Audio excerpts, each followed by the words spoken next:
Era baru MotoGP sudah dimulai. Dorna mulai berbenah untuk meningkatkan daya tarik dan jumlah penonton baru. Salah satu yang dilakukan adalah menambah satu sesi balapan di hari Sabtu bernama Sprint Race. Lantas bagaimanakah latar belakang Sprint Race ini?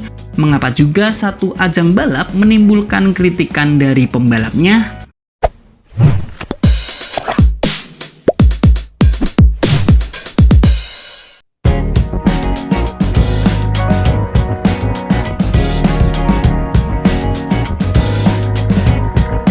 Pada 14 November 2021 menjadi balapan terakhir Valentino Rossi. Dengan demikian, The Doctor telah resmi pensiun. Semenjak pensiunnya itulah menjadi salah satu alasan daya tarik MotoGP menurun.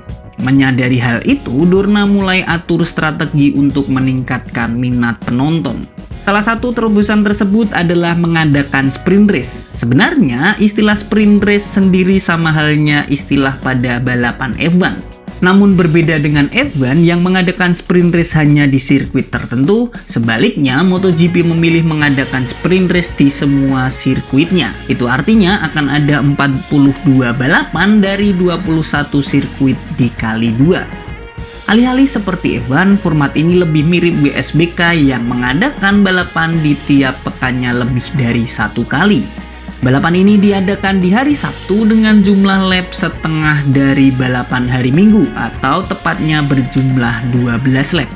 Meskipun terdiri dari 2 balapan, namun babak kualifikasi hanya terjadi satu kali sehingga hasil kualifikasi digunakan untuk 2 sesi balapan. Berbeda dengan balapan hari Minggu, sprint race hanya memberikan poin pada pembalap yang berhasil finish di posisi 1-9 dengan poin tertinggi 12 dan terendah 1. Saat video ini dibuat, untuk sementara balapan sudah berlangsung di Portugal dan Argentina. Dua balapan ini memunculkan peraih podium yang berbeda-beda. Pada GP Portugal, Bagnaia berhasil menjadi pemenang, disusul Jorge Martin dan Marc Marquez. Sementara itu, di GP Argentina, Binder jadi yang pertama, diikuti Bezzecchi dan Luca Marini. Melihat pada dua balapan tersebut, untuk sementara memunculkan peraih podium yang berbeda-beda. Bahkan memunculkan nama yang tidak familiar di atas podium seperti Binder atau Luca Marini. Dan bukan tidak mungkin di seri berikutnya memunculkan nama pembalap lain. Karena adanya sprint race, peluang perolehan poin pun semakin banyak. Alhasil membuat persaingan klasemen semakin ketat. Ketika MotoGP sudah berlangsung di Portugal dan Argentina, Marco Bezzecchi untuk sementara berada pada urutan teratas klasemen. Ia memperoleh 50 poin hasil dari podium ketiga balapan hari Minggu di Portugal, podium 2 sprint race dan pemenang balapan hari Minggu di Argentina. Pembalap VR40 Shimano Racing Team itu diikuti oleh Bagnaia dan Johann Zarco di posisi 2 dan ketiga klasemen sementara. Perolehan poin para pembalap ini tentu saja tidak kalah jauh. Jumlah lap yang hanya 12 membuat kebanyakan pembalap memilih kompon ban lebih lunak daripada balapan hari Minggu. Hal ini membuat balapan sprint berlangsung cukup ketat. Jarak antar pembalap di atas lintasan cukup dekat. Hal ini tentu saja menyuguhkan aksi salib menyalip. Meskipun demikian, sprint race nyatanya bak dua sisi mata uang. Meskipun dapat meningkatkan daya tarik dan menyuguhkan persaingan yang mendebarkan, balapan di hari Sabtu ini juga mempunyai resiko yang cukup berbahaya. Sprint race yang menyuguhkan balapan agresif pada sisi lain dapat meningkatkan risiko kecelakaan dan membahayakan keselamatan para pembalap. Hal ini sempat terjadi pada Enea Bastianini yang terkena efek jatuhnya Luca Marini. Akibatnya, Bastianini harus absen pada balapan hari Minggu dan balapan di Argentina. Ia dinyatakan mengalami patah tulang belikat kanan. Kabar terbaru, ia bahkan tak dapat ikut serta dalam balapan GP Amerika. Selain resiko tersebut, pembalap yang melakoni ajang ini justru mengkritik adanya sprint race di hari Sabtu. Fabio Quartararo menyebut jika balapan di hari Sabtu adalah ide yang tidak baik. Menurutnya, resikonya akan lebih besar karena balapan ini di atas motor, bukan balapan dengan mobil. Menurut El Diablo, jika memang ada balapan hari Sabtu, akan lebih baik jumlah lapnya sama dengan jumlah lap balapan hari Minggu. Menurutnya, ini akan mengurangi resiko buruk yang akan terjadi. Sama halnya dengan Quartararo, Alex Espargaro turut berkomentar tentang adanya sprint race.